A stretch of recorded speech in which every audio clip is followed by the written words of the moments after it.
good day, everyone, and welcome back to our Aldeia podcast. Now, I know we haven't done one of these in quite a long time, so welcome back, and I really hope that you're going to enjoy today's podcast with us.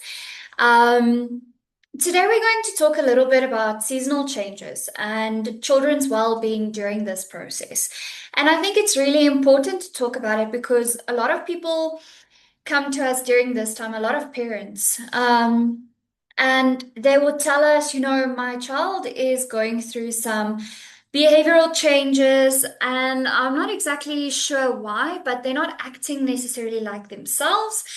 And I don't know why or what to do, how to handle the situation. And that's why I'm here today to talk to you about these things because it's very important to notice in your child and to know how to handle it, not only to make it easier for yourself to recognize, but also to make it easier on your child and make this transition easier.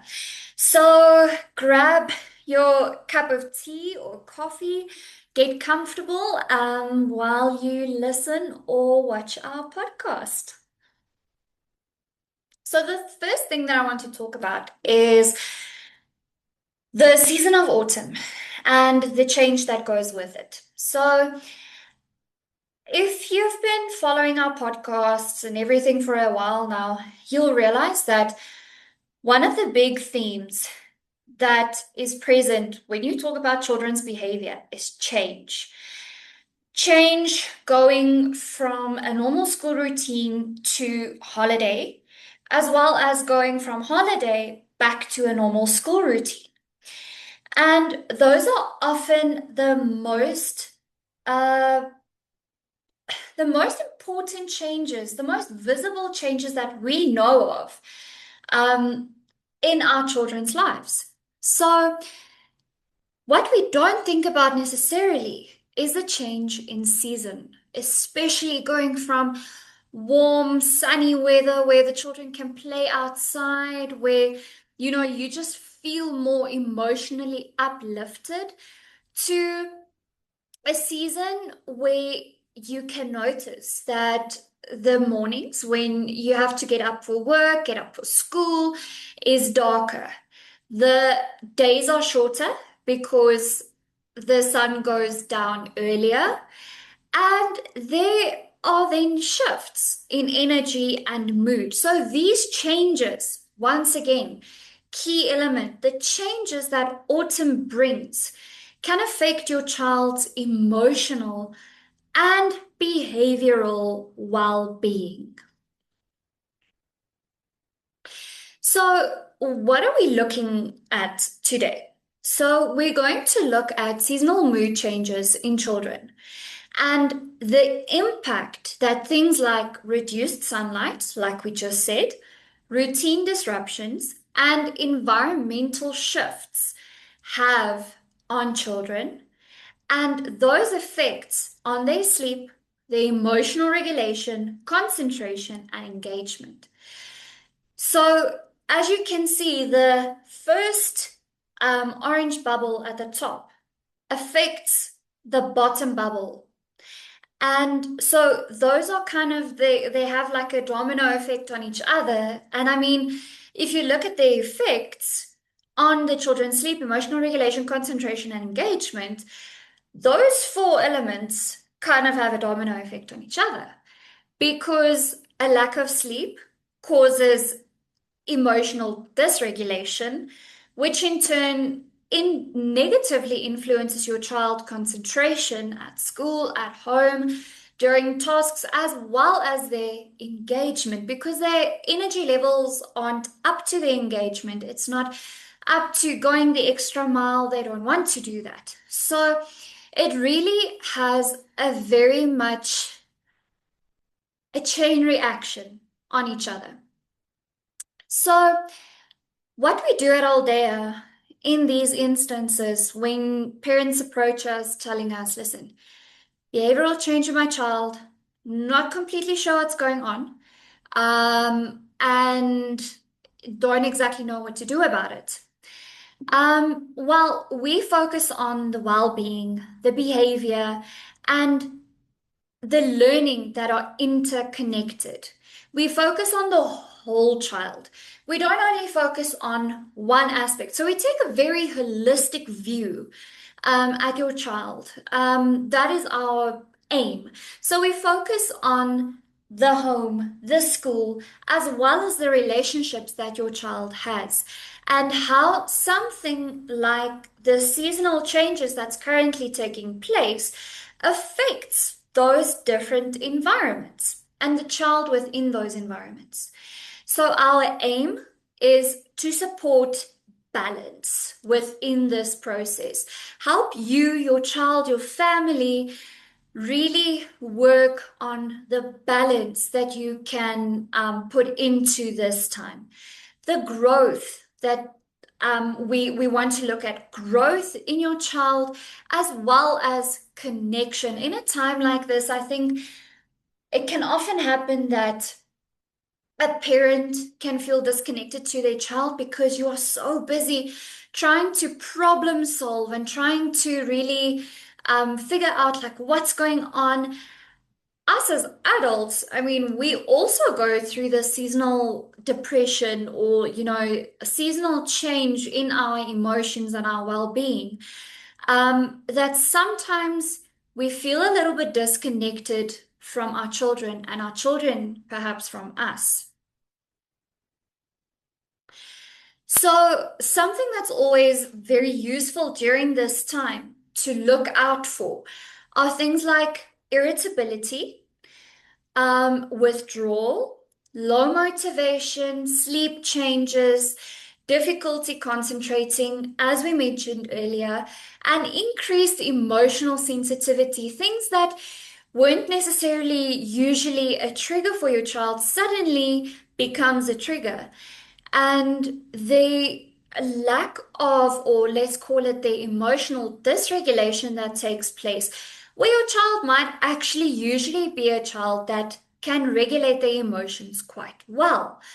So these are the changes in behavior that you can look for. These are the changes that I spoke about earlier, where you really have to, when you come to us and you tell us there's changes. My child is more irritable. They're either sleeping more or less than usual. They don't feel like doing anything. They're withdrawing from everything. The emotional regulation is out the back door. So these are the things to look out for. Now, it is important to know. So, in the majority of these slides, you guys will realize that the background is quite dark. But there's always a splash of color. Okay. And the meaning behind this whole feeling is so that you know that these changes that we're talking about now, these behaviors, are not necessarily permanent.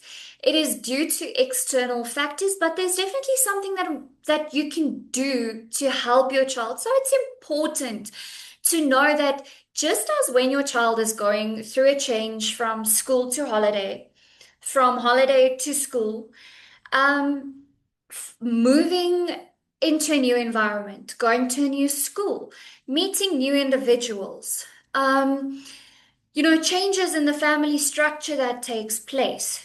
These are not necessarily misbehaviors. They are signals. Okay, it is indicators of internal or environmental changes that takes place.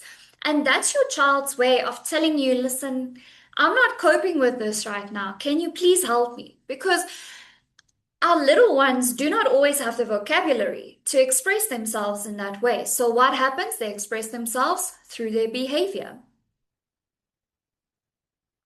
So why are children affected differently during this time? So they still have developing nervous systems. Okay, so things are constantly changing. The way in which they perceive things are constantly different. The way in which they experience it, the way in which they handle certain situations differ very often because it's still developing. So that means that they are more sensitive to light changes, routine disruptions, and sensory input or the lack thereof. So autumn can really disrupt previously stable rhythms because if you think about what we mentioned earlier, you get the shorter amount of sunlight during the day. You have longer nights. It's colder, so the children do not necessarily want to go play outside. They do not get exposed to enough sunlight, to all that sensory input that they actually crave. So now they become demotivated, the schedules change, the routines change, because now instead of maybe going outside to play in the afternoon, now we have to stay inside the house and because it's too cold outside. So this is why it affects children differently than it does adults. Once again, and this is something that I usually say, is if you can imagine yourself as an adult, the emotions, the feelings that you experience during a change like this. I know I don't necessarily realize it when we go from summer to winter, but as soon as spring comes along, I can feel that my spirit is uplifted and that I feel lighter and I feel happier and I feel more positive. And if I feel that way and I'm an adult and I have a very advanced basic knowledge of how to regulate my emotions, how much more does this not affect those little ones? So that's always important to keep in mind. Now, how can you support your children? So always during changes, small, consistent changes can help. So things like, yes, the routine has been disrupted, but how can we now adjust our routine as quickly as possible to be as consistent as possible for these little ones to experience some predictability in their day? It is important to maintain the daily rhythm that you previously did. So, whereas they would have had some outside time, don't necessarily go into the rhythm of, okay, we get home, we're just going to sit on the couch under a blanket because it's too cold. Try and make it interactive. Still engage with them in play. Try and prompt them to take part in play, and not just be inside the house, not really doing anything, not really being stimulated. So instead of going to play outside, create that play inside the house. Make sure that if that is something that usually took place when they got home, that that is still something that takes place, but maybe just in a little bit of an adjusted way. Something that's also important to remember is that there are so many different ways in which we can actually give control back to our children while still getting the results that we want. So, in something like child-led play, this is very important. In this time when your child feels out of control, everything feels funny, weird, not their normal routine, doing something like child-led play can actually put your child, give them that sense of being back in control while still playing like you desire to help them to keep that consistent rhythm, the predictable routine, and support their emotional regulation. Okay, this differs from one child to the next. The emotional regulation differs. And I think as much as it's important for you to support their emotional regulation, it's important for you to just support their emotions. Um, to tell them, you know what, mommy or daddy is also not feeling the best right now. I can feel that something's changing and it's not nice, but it's okay to feel a little bit down. Let's take a few minutes. Let's just feel the way that we're feeling, and then we can go on and we can explore what else can we do to make this yucky feeling go away. So support their emotions and support their emotional regulation. Like we mentioned earlier, this is not just misbehaving. This is a change that your child is going through that really affects them. And the way in which you, as a parent, an adult, a caretaker, whatever role you take on in that child's life, that is going to help them through this process in either a more positive or a more negative manner. And it's also going to affect their behavior, their regulation, their coping mechanisms for future scenarios like this to come. So something that you can do is make sure that your child is exposed to natural light. So even if it is for a couple of minutes after school and you can just go stand outside or walk around for a little bit and just give them some sunlight. Encourage outdoor time if it's possible. Throughout the winter time, we are very blessed with our temperatures, our weather in South Africa. Even though it is cooler sometimes, we don't always have weather like snow or temperatures that go into like the negatives and everything like that. Some days we actually have winter days that's a bit warmer. And I want to encourage you to take advantage of that. Go outside, have a picnic, play touches, sit outside on the grass and look up at the clouds. Take advantage of that because it does not happen every day. And then, like we just said, promote movement. So even if it's a day where it's cloudy, it's cold, you cannot go outside.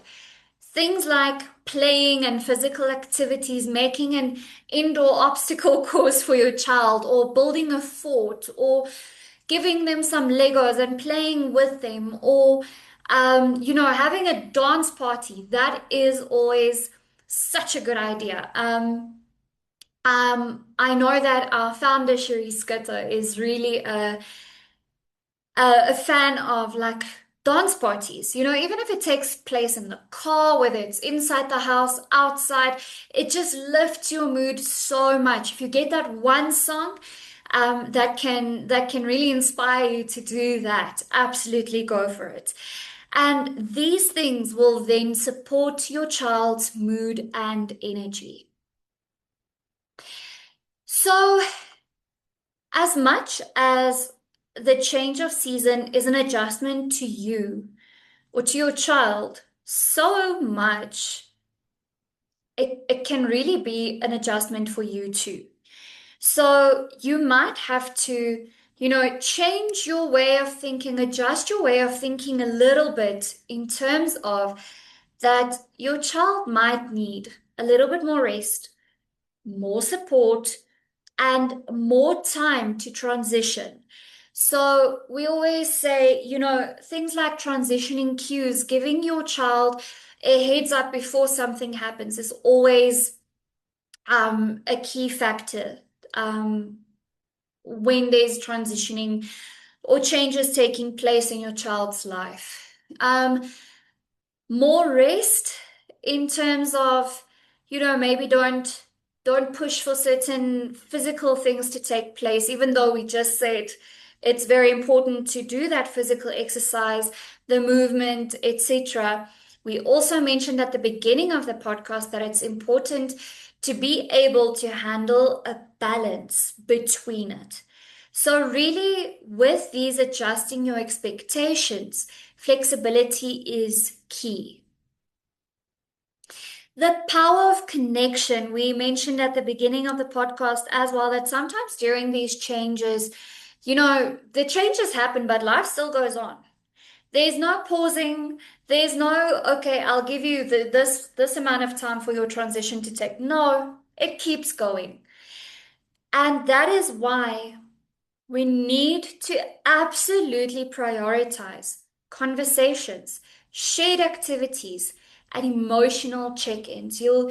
If if you reflect back a little bit on what I said when I mentioned play activities that you can do inside the house, I never said, it's activities that your child has to take part in alone. It is child-led. You can help them build a fort. You can help them do an obstacle course. You can sit with them while they're coloring. You can just in those times, because those are the times in which your child winds down. And those are the times in which you can often get more information from your child with regards to their emotions, how they're feeling, how they're handling this change, what they like, what they dislike about this season. Then when you just go to pick them up after school and everything is still fresh and there's still frustrations, they're tired from the day, just give them a couple of minutes to recharge and then engage. So don't just give up if after you've picked them up from school and you ask them, how was school? How was your day? And they're like, yeah, it was fun, didn't really learn anything new. You just need to give them a little bit of time to settle. You get some children that'll immediately tell you every inch, every second of their day, whereas other children just need some time. So don't forget to have those conversations with your child when it's something like downtime, quiet time. Conversations can really don't necessarily plan activity for those times when, maybe it's just right before bed. You guys can just lie down together and just have a chat. Um, and your child will realize that there's my time to talk about everything that I'm experiencing. Shared activities inside and outside the house, and emotional check-ins. During one of our first podcasts, we spoke about emotional regulation and zones of emotions. And even if your child does not want to go into a lot of depth with regards to their emotions, and you just want like a quick check-in with them, it's always a good idea to maybe just, show them the different zones of emotional regulation and they can point to it, and then at least you know where you're standing with it. So this helps your child to build that resilience, to be able to cope throughout these times, to be able to know that, okay, even though I don't feel my best, I can still push through and it'll be okay. And that sense of security, because mom and dad or grandma and grandpa or whoever, like I've said before, is usually involved in their lives are always, always there, and they are their security blanket at the end of the day. So, when is it important to seek support?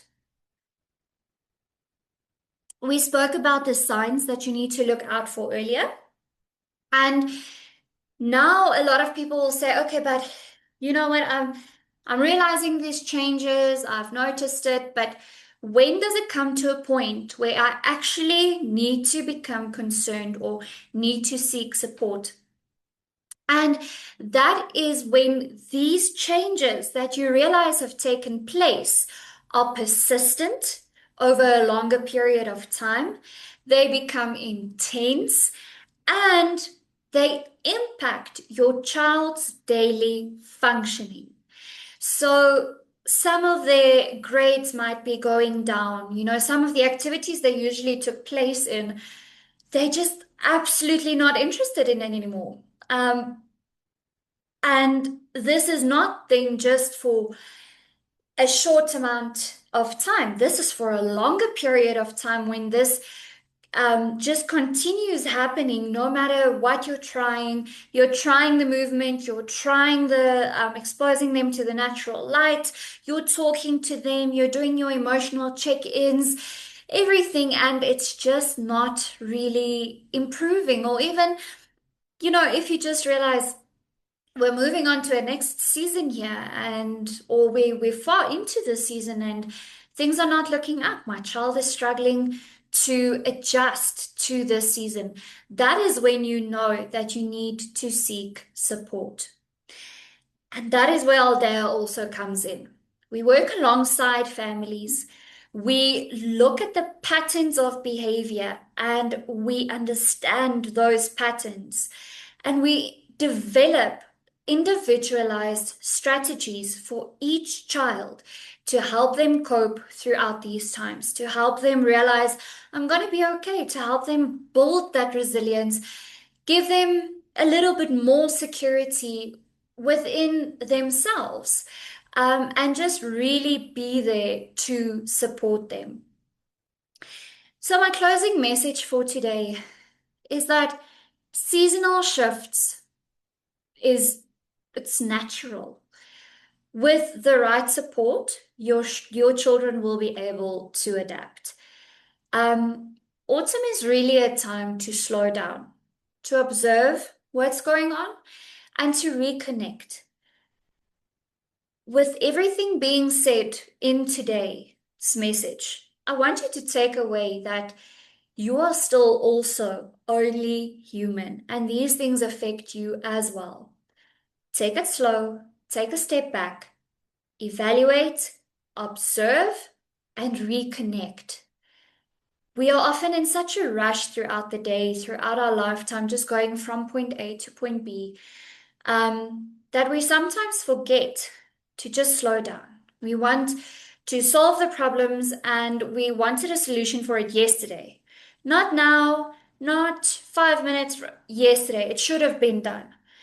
So, during this seasonal change that's taking place that affects both you and your child emotionally, take a step back, connect with them. And I always tell parents, and these are always one of the things that I truly believe in, is that if you, as a parent, as a caretaker, as an older sibling, as a grandparent, whatever your position may be, if you are going to communicate your emotions, your feelings to your child, it makes them feel so much more secure in communicating their needs, their wants, their emotional struggles with you. Because they're not going to feel like you are a superior being. Um, there's so many times when I would ask children, do you think mommy and daddy can make mistakes? Do you think they feel like this sometimes? Do you think your older brother or sister might feel like this sometimes? And then they tell me no, they don't. They don't make mistakes. They don't feel bad sometimes. They don't get angry.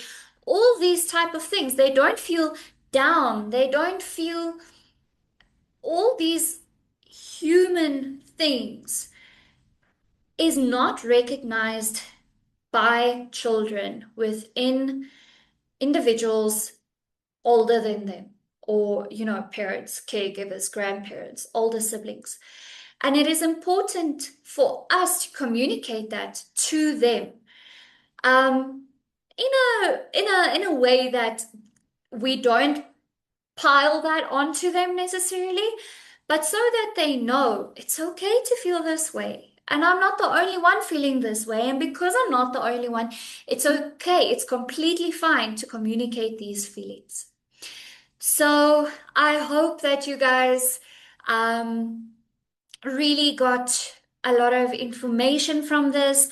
I hope it helps you guys to really know that this is not necessarily a permanent change taking place. It's a seasonal one. And yeah, I hope to chat to everyone again next time. And I really hope that the season that's coming is going to be a wonderful one and a blessed one for everyone. Thank you so much for joining me today, and I'll see you next time. Bye.